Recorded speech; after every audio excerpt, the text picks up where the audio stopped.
বুধবার নেতাজি ইন্ডোর স্টেডিয়ামে ইমাম মুয়াজ্জিমদের সম্মেলনে মুর্শিদাবাদের যে অংশে গোলমাল হয়েছে এর দায় অনেকটা অংশ জুড়েই মুখ্যমন্ত্রী মমতা বন্দ্যোপাধ্যায়ের নিশানা ছিল কংগ্রেসের দিকে। মুর্শিদাবাদ সিট নয়, ওটা মালদা সিট। যেখানে গন্ডগোল হয়েছে মালদা সিট, ওটা কংগ্রেসের জেতা আসন।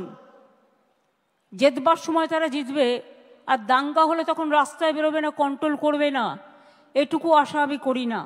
পাবলিক রিপ্রেজেন্টেটিভদের সাথে থাকা উচিত। এই মন্তব্যের পরিপ্রেক্ষিতে পশ্চিমবঙ্গ প্রদেশ কংগ্রেস মুখপাত্র সৌম্য আইচ রায় বলেন, মাননীয় মুখ্যমন্ত্রী, আপনি দাঙ্গার অঞ্চলে কংগ্রেস কেন যায়নি তাই কংগ্রেসকে দোষারোপ করেছেন, কংগ্রেস ভোট পেয়েছে। আচ্ছা, পশ্চিমবঙ্গের প্রশাসনটা কে চালায়? পশ্চিমবঙ্গের পুলিশ কার অধীনে? কংগ্রেস। পশ্চিমবঙ্গের প্রশাসন কি কংগ্রেস চালায়? আচ্ছা, এই দাঙ্গাটা হলো কেন? মুর্শিদাবাদ মালদায় এই দাঙ্গাটা হলো কেন, তার জবাব কি আপনার কাছে আছে?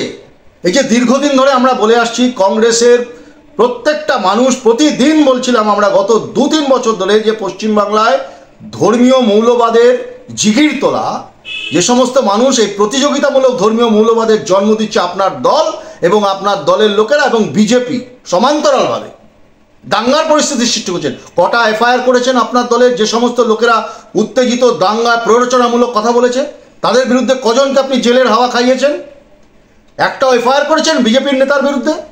একবারও বিজেপির লোকেদের বিরুদ্ধে বলেছেন যারা দাঙ্গায় উস্কানি দিচ্ছে? আপনার দলের বিধায়ক থেকে মন্ত্রী, আপনার দলের নেতা প্রতিদিন উস্কানি দিয়েছে ভোটের সময়, ভোট ভাগ করার জন্য বা ভোটের পরে।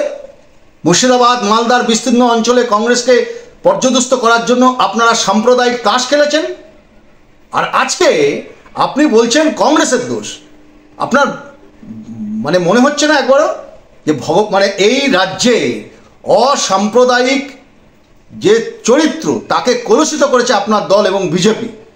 এ রাজ্যে আপনি বলেছেন কংগ্রেস কেন যায়নি? কংগ্রেসই তো গেছে প্রথমে। কংগ্রেসের সাংসদ ঈশা খান চৌধুরী তার নিজের অঞ্চলগুলোতে ঘুরেছেন।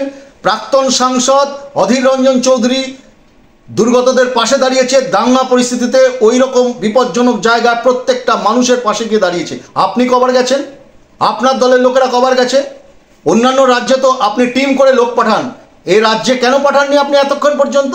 আসলে আরএসএস এর প্ল্যান সাকসেসফুল করছেন, আরএসএস এর প্লটেড প্ল্যান সাকসেসফুল করছেন। এই পশ্চিমবাংলায় আরএসএস যা চাইছে সেই দাঙ্গা হতে দেওয়া। রাজ্য প্রশাসন না চাইলে দাঙ্গা হয় কেন? আপনার পুলিশ 3 ঘন্টা 3.5 ঘন্টা লোকে ফোন করা সত্ত্বেও সেই অঞ্চলগুলোতে যায়নি মানুষের সাহায্যে, মানুষের পাশে? জীবন জীবিকা জান মাল রক্ষার্থে পুলিশ কোথায় ছিল? কোথায় ছিল আপনার ইন্টেলিজেন্স, পুলিশের ইন্টেলিজেন্স? আপনি বলছেন যে লোক ভাড়া করে নিয়ে এসে পাথর ছোড়া হয়েছে। আপনার পুলিশ কি ঘুমোচ্ছিল? আপনার পুলিশ এই খবরগুলো পাচ্ছিল না? ইন্টেলিজেন্সের খবরগুলো পাচ্ছ না? মিথ্যে মামলা দেওয়ার সময় তো পুলিশ সবার আগে থাকে। আপনার পুলিশ কার্যত ঘুমোচ্ছিল, আর আপনি এখন দোষ দিচ্ছেন কংগ্রেসকে। আসলে উদর পিণ্ডি বুদর ঘাড়ে একটা ব্যর্থ প্রশাসনের ব্যর্থ পরিচালিকা হয়ে আপনি এখন কংগ্রেসের ঘাড়ে দোষ চাপাচ্ছেন। ভালো, মানুষ দেখছে যে এই রাজ্যে সাম্প্রদায়িক উস্কানি আপনার দলের লোকেরাও দিয়েছে, বিজেপিও দিয়েছে। এই যৌথ সাম্প্রদায়িক উস্কানিতে মালদা মুর্শিদাবাদের বিস্তীর্ণ অঞ্চলের মানুষের জীবন জীবিকার ক্ষতি হলো। এর দায় এবং দায়িত্ব তৃণমূল সরকার এবং বিজেপিকেই নিতে হবে। Bureau report, ND Bangla news. সবার আগে সব খবর, সঠিক খবর পেতে ফেসবুক পেজটি ফলো করে এবং ইউটিউব চ্যানেলটি সাবস্ক্রাইব করে রাখুন আর শেয়ার করতে ভুলবেন না।